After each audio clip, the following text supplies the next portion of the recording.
Chapter 44 नीले भूमध्य सागर में धूप भरी भूमि। जब मैंने फिर से अपनी आंखें खोली तो मैंने पाया कि हमारे गाइड के मजबूत हाथ ने मेरी बेल्ट को पकड़ रखा है। दूसरे हाथ से उसने मेरे चाचा को सहारा दिया। मुझे गंभीर चोट तो नहीं लगी थी, लेकिन मैं हिल गया था, चोटिल हो गया था और पूरी तरह से घायल हो गया था। मैंने खुद को एक पहाड़ की ढलान वाली तरफ लेटा हुआ पाया, जो एक खाई से सिर्फ 2 गज की दूरी पर था। अगर मैं उस तरफ झुकता तो वह मुझे निगल जाती। हंस ने मुझे मौत से बचाया था, जबकि मैं गड्ढे के किनारे पर लुढ़क रहा था।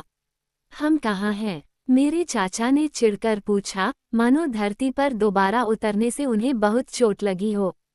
शिकारी ने पूर्ण अज्ञानता दर्शाते हुए अपना सिर हिलाया। मैंने पूछा, क्या यह आइसलैंड है? नहीं, हंस ने उत्तर दिया। क्या आइसलैंड नहीं? प्रोफेसर चिल्लाया। हंस को गलती हो गई होगी, मैंने खुद को ऊपर उठाते हुए कहा। हमारी अद्भुत यात्रा की सभी आश्चर्यजनक घटनाओं के बाद ये हमारा अंतिम आश्चर्य था। मुझे उम्मीद थी कि बर्फीले उत्तर के बंजर रेगिस्तानों के बीच से आर्कटिक सूर्य की पीली किरणों से मंद रूप से प्रकाशित, युगों की अनंत बर्फ से ढका एक सफेद शंकु निकलेगा, जो ज्ञात उच्चतम अक्षांशों से बहुत दूर है।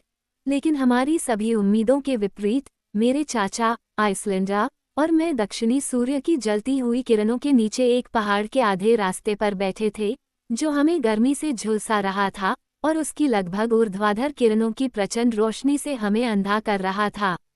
मैं अपनी आंखों पर विश्वास नहीं कर पा रहा था, लेकिन गर्म हवा और जलने की अनुभूति ने मेरे लिए संदेह की कोई गुंजाइश नहीं छोड़ी। हम गड्ढे से आधे नंगे निकले थे, और वह चमकीला गोला जिससे हम 2 महीने से अनजान थे, अपनी चमकीली चमक से हम पर इतनी रोशनी और गर्मी बरसा रहा था कि हम आराम से उसे ग्रहण नहीं कर पा रहे थे। जब मेरी आंखें उस चमकदार रोशनी की आदी हो गईं, जिससे वे इतने लंबे समय से अनजान थीं, तो मैंने अपनी कल्पना को सही करने के लिए उनका इस्तेमाल करना शुरू कर दिया। कम से कम मैं इसे स्पिट्सबर्गन तो बनाना चाहता था, और मैं इस धारणा को छोड़ने के मूड में नहीं था। प्रोफेसर सबसे पहले बोले और कहा, खैर, यह आइसलैंड जैसा नहीं है, लेकिन क्या ये जॉन मेयेन है? मैंने पूछा। और वह भी नहीं, उसने उत्तर दिया। यह कोई उत्तरी पहाड़ नहीं है, यह बर्फ से ढकी कोई ग्रेनाइट चोटियां नहीं हैं। देखो, एक्सल, देखो। हमारे सिर के ऊपर 500 फीट या उससे ज्यादा की ऊंचाई पर हमने एक ज्वालामुखी का गड्ढा देखा, जिसके माध्यम से 15 मिनट या उससे ज्यादा के अंतराल पर जोरदार विस्फोटों के साथ आग के ऊंचे ऊंचे स्तंभ निकलते थे, जिनमें झावा, राख और बहता हुआ लावा मिला होता था। मैं पहाड़ की उछाल को महसूस कर सकता था, जो एक विशाल वेल की तरह सांस ले रहा था और अपने विशाल ब्लोहोल से आग और हवा को बाहर निकाल रहा था। नीचे, एक बहुत ही खड़ी ढलान पर 8 या 900 फीट तक लावा की धाराएं बह रही थीं, जिससे पहाड़ की ऊंचाई लगभग 1300 या 1400 फीट हो गई। लेकिन पहाड़ का आधार समृद्ध हरियाली के एक परिपूर्ण बौर में छिपा हुआ था, जिसके बीच में जैतून, अंजीर और बेलों को पहचानने में सक्षम था, जो उनके रसीले बैंगनी गुच्छों से ढके हुए थे। मुझे ये स्वीकार करने पर मजबूर होना पड़ा कि यहाँ आर्कटिक जैसा कुछ भी नहीं है। जब नज़र इन हरे भरे परिवेश से आगे जाती तो वह समुद्र या झील के विस्तृत, नीले विस्तार पर रुकती, जो इस मनमोहक द्वीप को सिर्फ कुछ लीग के दायरे में घेरे हुए प्रतीत होता था। पूर्व की ओर एक सुंदर सा सफ़ेद बंदरगाह शहर या गांव था, जिसके चारों ओर कुछ घर बिखरे हुए थे, और जिसके बंदरगाह में कुछ अजीबोगरीब जहाज धीरे धीरे उठती लहरों से धीरे धीरे हिल रहे थे। इसके आगे चिकने, नीले पानी से टापुओं के समूह उभरे, लेकिन इतनी संख्या में कि वे समुद्र को एक उथले पानी की तरह बिखेरते हुए प्रतीत होते थे। पश्चिम की ओर दूर के तट धुंधले क्षितिज पर पंक्तिबद्ध थे, कुछ गुलाबी नीले रंग के चिकने, लहराते आकार के पहाड़ थे। एक और दूर के तट पर एक विशाल शंकु उभरा था, जिसके शिखर पर सफेद बादलों का बर्फीला गुबार था। उत्तर की ओर पानी की एक विशाल चादर फैली हुई थी, जो गर्म, चमकदार किरणों के नीचे चमक रही थी और नाच रही थी। क्षितिज के ऊपर दिखाई देने वाले एक वीर जहाज के शीर्ष मस्तूल या हवा के सामने धीरे धीरे चलने वाले एक फूले हुए पाल द्वारा यहाँ वहाँ एकरूपता टूट रही थी।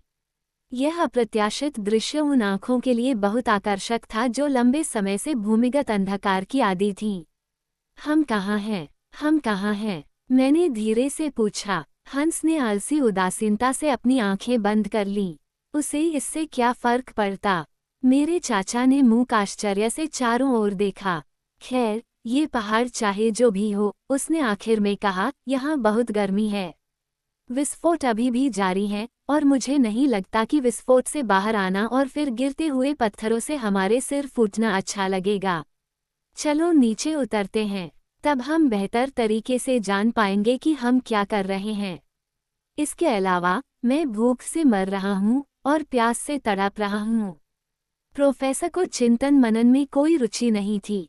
मैं अपनी ओर से 1 या 2 घंटे के लिए अपनी भूख और थकान को भूलकर अपने सामने के सुंदर दृश्य का आनंद ले सकता था, लेकिन मुझे अपने साथियों के पीछे चलना था। ज्वालामुखी की ढलान कई जगहों पर बहुत खड़ी थी। हम राख की चट्टानों से फिसलते हुए नीचे उतरे, लावा की धाराओं से सावधानी से बचते हुए जो हमारे पास से आग के सांपों की तरह धीरे धीरे बह रही थीं। जैसे जैसे हम आगे बढ़े, मैंने बकबक की और हमारे ठिकाने के बारे में तरह तरह के सवाल पूछे, क्योंकि मैं इतना उत्साहित था कि ज्यादा बात करने से खुद को रोक नहीं पाया। मैंने चिल्लाते हुए कहा, हम एशिया में हैं, भारत के तटों पर, मलय द्वीप समूह में या ओशनिया में। हम आधी दुनिया पार कर चुके हैं और लगभग विपरीत दिशा में निकल आए हैं। लेकिन कंपास? मेरे चाचा ने पूछा। हाँ, कंपास, मैंने बहुत हैरान होकर कहा। कंपास के अनुसार हम उत्तर दिशा में गए हैं। क्या इसने झूठ बोला है? बिल्कुल नहीं। क्या ये झूठ हो सकता है? जब तक कि यह वास्तव में उत्तरी ध्रुव न हो। ओह नहीं, ये पोल नहीं है, लेकिन खैर, यहाँ कुछ ऐसा था जिसने हमें पूरी तरह से हैरान कर दिया। मैं समझ नहीं पा रहा था कि क्या कहूँ, लेकिन अब हम उस रमणीय हरियाली में आ रहे थे और मैं भूख और प्यास से बहुत पीड़ित था।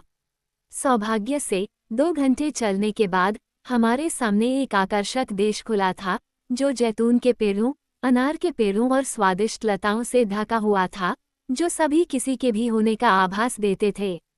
इसके अलावा, हमारी गरीबी और अकाल की स्थिति में हम विशेष रूप से ऐसा नहीं कर सकते थे। ओह, उन ठंडे, मीठे फलों को अपने होठों से दबाने और भरपूर, भरे हुए गुच्छों से मुंह भर भर कर अंगूर खाने का अवर्णनीय आनंद। दूर नहीं, घास में, पेड़ों की स्वादिष्ट छाया के नीचे, मुझे ताजे, ठंडे पानी का एक झरना मिला, जिसमें हमने आराम से अपने चेहरे, हाथ और पैर धोए।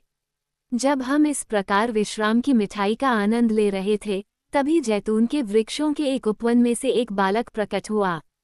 आह! मैंने चिल्लाकर कहा, यह इस खुशहाल भूमि का निवासी है। वो एक गरीब लड़का था, बुरी तरह से कपड़े पहने हुए, गरीबी से पीड़ित, और हमारा रूप उसे बहुत डराने वाला लग रहा था। वास्तव में, केवल आधे कपड़े पहने हुए, उलझे हुए बाल और दाढ़ी के साथ, हम एक संदिग्ध दिखने वाला समूह थे, और अगर देश के लोगों को चोरों के बारे में कुछ पता होता, तो हम उन्हें डराने की पूरी संभावना रखते।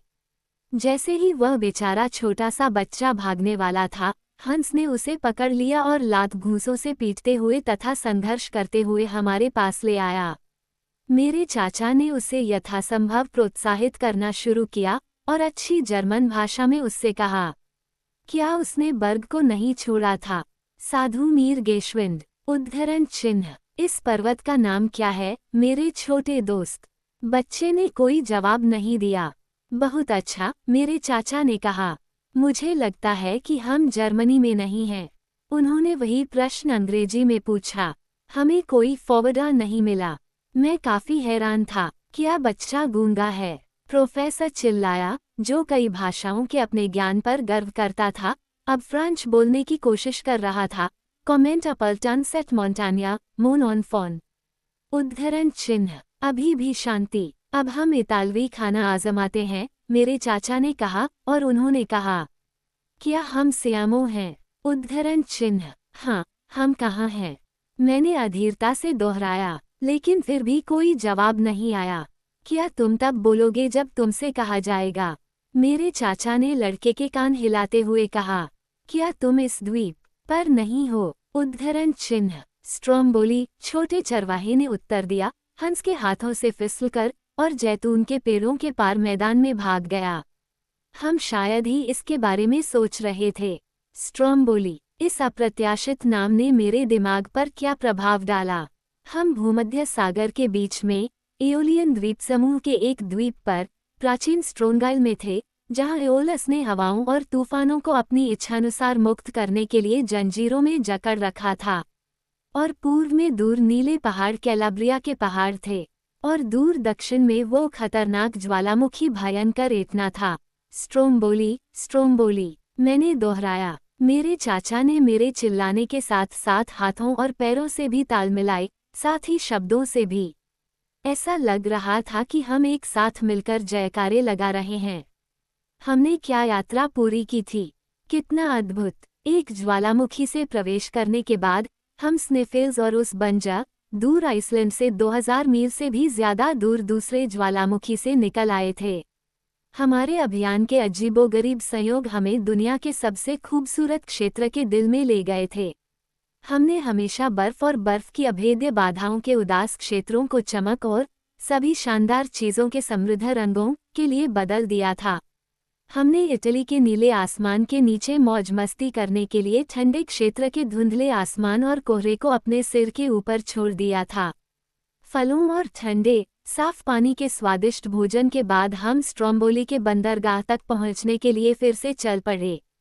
ये बताना बुद्धिमानी नहीं होती कि हम वहां कैसे पहुंचे। अंधविश्वासी इटालियन हमें नरक से निकले अग्नि शैतानों के रूप में देखते, इसलिए हमने खुद को जहाज के डूबे नाविकों की विनम्र वेशभूषा में पेश किया। यह इतना शानदार नहीं था, लेकिन ये सुरक्षित था। रास्ते में मुझे अपने चाचा की बातें बुदबुदाती हुई सुनाई दे रही थीं, लेकिन कंपास, वो कंपास, यह उत्तर की ओर इशारा करता था। हम इस तथ्य को कैसे समझाएं? मेरी राय है, मैंने तिरस्कारपूर्वक उत्तर दिया, कि इसे स्पष्ट न करना ही सबसे अच्छा है। ये कठिनाई को टालने का सबसे आसान तरीका है। वास्तव में, सर, जोहन्नाम में प्रोफेसर की कुर्सी पर बैठे व्यक्ति को ब्रह्मांडीय घटना का कारण बताने में असमर्थ होना, ये तो बहुत ही शर्मनाक बात होगी। और जब वे बोल रहे थे, मेरे चाचा, आधे कपड़े उतारे हुए, चिथड़े पहने हुए, एक आदर्श बिजुका की तरह, अपने चमड़े की बेल्ट के साथ, अपनी नाक पर चश्मा ठीक करते हुए और विद्वान और प्रभावशाली दिखते हुए, वे फिर से खुद थे, खनिज विज्ञान के भयानक जर्मन प्रोफेसर। जैतून के बाग से निकलने के 1 घंटे बाद हम सैन विसेंजो के छोटे से बंदरगाह पर पहुंचे, जहां हंस ने अपने 13 सप्ताह की मजदूरी का दावा किया, जिसे सभी लोगों ने दिल से हाथ मिलाते हुए उसे गिनाया। उस क्षण, यदि वो हमारी स्वाभाविक भावना से सहमत नहीं था, तो कम से कम उसका चेहरा एक असामान्य तरीके से खिल उठा, और जब उसने अपनी उंगलियों के सिरों से हमारे हाथों को हल्के से दबाया, तो मुझे लगता है कि वो मुस्कुराया था।